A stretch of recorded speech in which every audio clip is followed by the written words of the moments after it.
Cornflour, మైదా లేకుండా అప్పటికప్పుడు ఈజీగా ఇలా ఇంట్లోనే ఫ్రెంచ్ ఫ్రైస్ చేసి పెట్టండి. పిల్లలు చాలా ఎంజాయ్ చేస్తారు.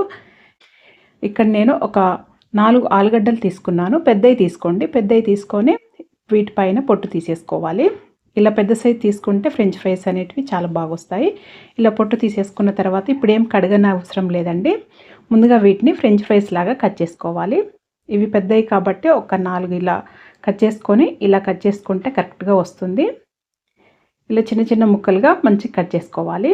అన్నీ ఇలా కట్ చేసుకున్న తర్వాత మంచిగా ఫ్రెంచ్ ఫ్రైస్ అలా స్టిక్స్ లాగా అలా కట్ చేసుకోండి. అలాగైతే చాలా బాగొస్తాయి. మీకు కొంచెం మీడియం సైజులోనే కట్ చేసుకోండి. మరీ పెద్ద సైజు కాకుండా, మరీ తిన్నగా కాకుండా, మరీ సన్నగా కాకుండా మీడియం సైజుకి కట్ చేసుకోండి. అలాగైతే చాలా బాగొస్తాయి. ఈ విధంగా కట్ చేసుకోవాలండి. నేను అన్నీ ఇలాగే కట్ చేసుకున్నాను. నేను ఎప్పుడు ఇంట్లో ఇలాగే చేసి పెడుతుంటానండి. పిల్లలకు అప్పుడప్పుడు ఈజీగా అయిపోతుంది. ఇలా కట్ చేసుకున్న తర్వాత ఇప్పుడు వడగట్టుకునేది ఇలా కడుక్కునేది స్ట్రైనర్లో వేసుకోవాలి. అన్నీ కూడా వేసుకొని ఒక 4-5 సార్లు ఖచ్చితంగా కడుక్కోవాలండి. దాంట్లో పిండి పదార్థం ఉంటుంది కదా, అదంతా పోవాలి. అలాగైతేనే క్రిస్పీగా వస్తాయి. ఆ పిండి పదార్థం ఉంటే క్రిస్పీగా రావండి. నూనెలో వేసినప్పుడు నూనె అంతా లాగేస్తాయి, మెత్తగా అవుతాయి. ఆ పిండి పదార్థం పోయే వరకు కడుక్కోవాలి.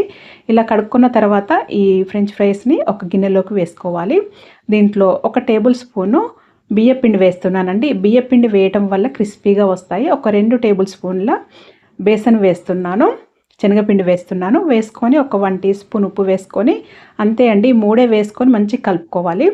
ఇలా పిండి పిండిగా ఉంటుంది, పొడిగా ఉంటుంది కదా, అందుకని కొద్దిగానే నీళ్ళు ఇలా జీలకరించుకుంటూ కలుపుకోవాలి. ఇలా జస్ట్ ఆ పిండి అనేది ఆ ఫ్రెంచ్ ఫ్రైస్కి కోట్ అవ్వాలి. అంతవరకు ఒక 2 టీ స్పూన్ల వరకు అట్లా నీళ్లు వేసుకొని కలుపుకొని అంతవరకు నూనె బాగా వేడి చేసుకోవాలండి పొయ్యి పైన.